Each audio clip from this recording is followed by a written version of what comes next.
Right, listen up, you soft woke fairies. I have been married to an Isaan woman for nearly 43 years, and I am here to tell you why your romantic notions about Thailand are complete bollocks. They said retirement in paradise would be easy. Nobody mentioned that paradise includes gecko droppings in your morning coffee and a mother-in-law who thinks you are personally responsible for Brexit. I have survived 4 decades in the land of smiles, 3 floods, several military coups and approximately 8,000 arguments about why I cannot just speak Thai louder to make people understand me. Now, before you pack your cargo shorts and flip-flops for your great Thai adventure, let me save you some dignity and approximately 200,000 baht in rookie mistakes. My name is Bob. I am grumpier than a water buffalo in a traffic jam. And after raising our kids in Pattaya and grandchildren in Phuket and now living in Isaan, I am qualified to tell you exactly how you would cock this up. When I first stumbled off the plane at Dong Mun Airport in 1980, I thought I was clever. I had read exactly 1 guidebook and learned to say hello and beer in Thai. Groundbreaking stuff. What I did not know was that I had just entered a 40-year apprenticeship in creative humiliation. First lesson. Your Western logic means nothing here. Absolutely sod all. You will spend your first year asking why about everything, and the answer will always be because this is Thailand. Why does the 7-Eleven sell socks next to the hot dogs? Because this is Thailand. Why does it take 3 people to change a light bulb while 4 others supervise? Because this is Thailand. Why does your wife's cousin's nephew's friend suddenly become family when they need money? Because this is bloody Thailand. The language barrier, or how 5 tones can destroy your social life. They will tell you Thai has 5 tones. What they will not tell you is that apparently I only speak in the confused Farang tone, which is not officially recognised, but seems to trigger uncontrollable laughter in locals. I once spent 3 weeks asking for beautiful horse instead of rice at every meal. My wife finally broke the news gently. Bob, you sound like a drunk cowboy every time you eat.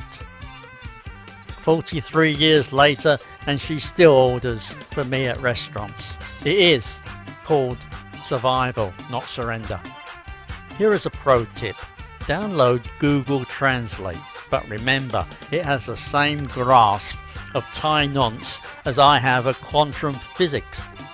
It once told me to compliment my neighbour's magnificent buffalo breath. The diplomatic incident took months to resolve.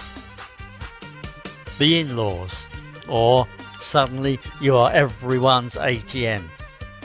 Marrying into an Isaan family is like joining the world's most financially creative extended family.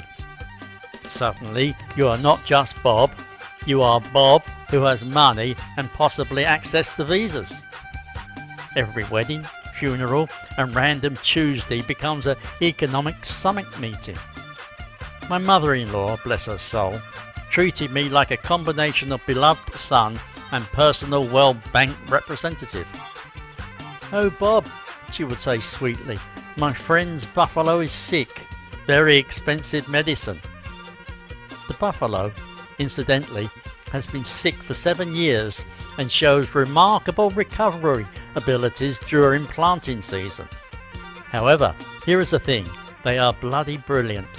While I was fumbling around trying to understand tonal pronunciation, my wife was running 2 businesses, raising kids and teaching me that Western individualism is just elaborate selfishness with better marketing. Raising kids in paradise, or why your children will embarrass you in multiple languages. Nothing prepares you for the moment your 5-year-old corrects your Thai pronunciation in front of the entire village market. My granddaughter now translates for me during parent-teacher conferences at her school where she is a student. Thai kids are raised by villages, not villages raised by idiots like me. I learned this when I tried to implement timeouts and discovered my authority ranked somewhere between the neighbour's cat and yesterday's somtam. However, watching your kids navigate between cultures, that is proper magic.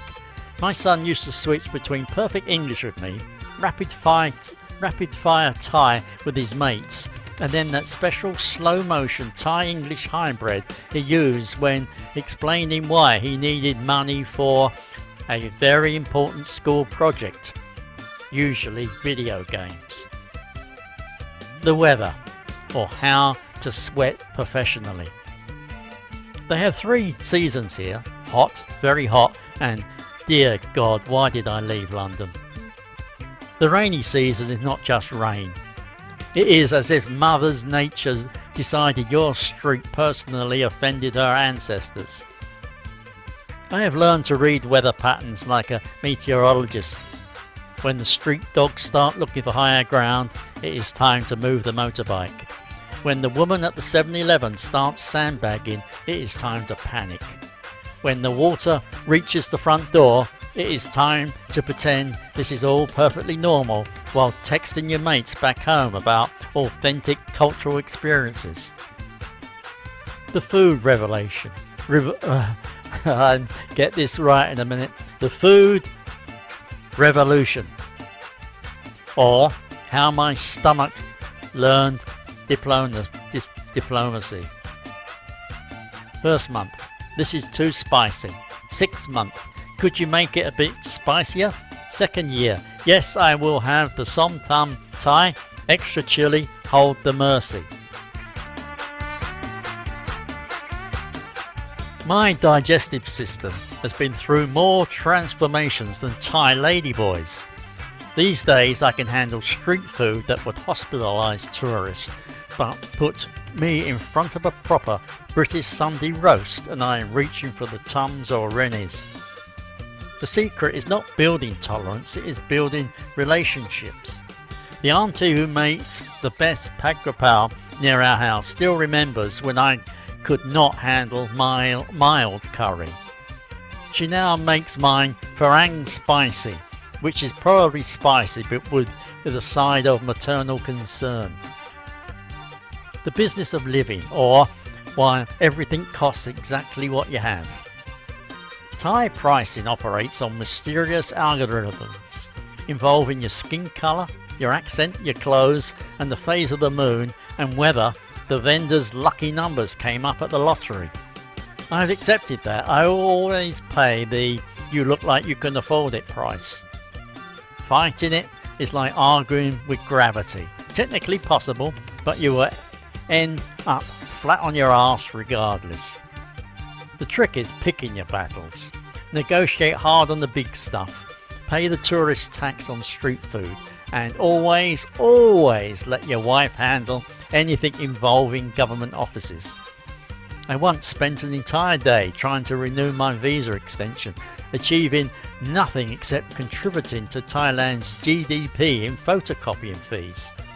My wife sorted it in 20 minutes the next day. The unexpected wisdom. Here is what nobody tells you in the guidebooks. You do not survive Thailand by staying the same person who arrived. The place does not just change your address, it rewrites your entire operating system. I came here thinking I was doing Thailand a favour by bringing my Western efficiency and logic. Turns out Thailand was doing me the favour by teaching me that efficiency without happiness is just expensive misery, and logic without heart is just elaborate loneliness. My grandkids are growing up trilingual, culturally bilingual, and probably smarter than their English grandfather will ever be. They see the world not as them and us, but as us and more of us we have not met yet. After 43 years with the kids, grandkids, several coups, countless floods and approximately 1 million occasions of being the only Farang in the room, I have learned the ultimate survival secret. Stop trying to survive Thailand. Start letting Thailand save you. Because here is the thing, and this is the bit that will stick with you. I did not just move to Thailand. Thailand moved into me. It is in the way I greet strangers now, the way I eat with my hands without thinking, the way I instinctively remove my shoes, the way I have learned that saving face is not about ego, it is about preserving dignity in a world that is constantly trying to strip it away. I am still grumpy. I still complain about the weather, the traffic and the fact that nobody makes a proper cup of tea within 500 kilometres of here. Nevertheless, I'm grumpy in Thai now, which somehow makes it more poetic. So if you are thinking about making the move, remember, pack light on expectations, heavy on humility. Learn to say, I do not understand in Thai. You will use it daily for at least the first decade and a half. Accept that your mother-in-law will always feed you too much, your neighbours will always know your business, and your children will always be smarter than you will ever be. Moreover, when some fresh-faced expat asks you for advice, just smile, that Thai smile you have learned to perfect, and say, my Penrai mate, it will all work out, somehow. Because in Thailand it always does, usually in ways you never expected, always in ways you never planned, and certainly in ways that make for a brilliant stories later. Now, if you will excuse me, I need to go explain to my wife why I bought 6 durians when she clearly said 6 bananas. Some battles never end. Right, that is my wisdom dispense for the day. Drop a comment below with your own Thai survival disasters. I guarantee you cannot top my durian incident of 2019.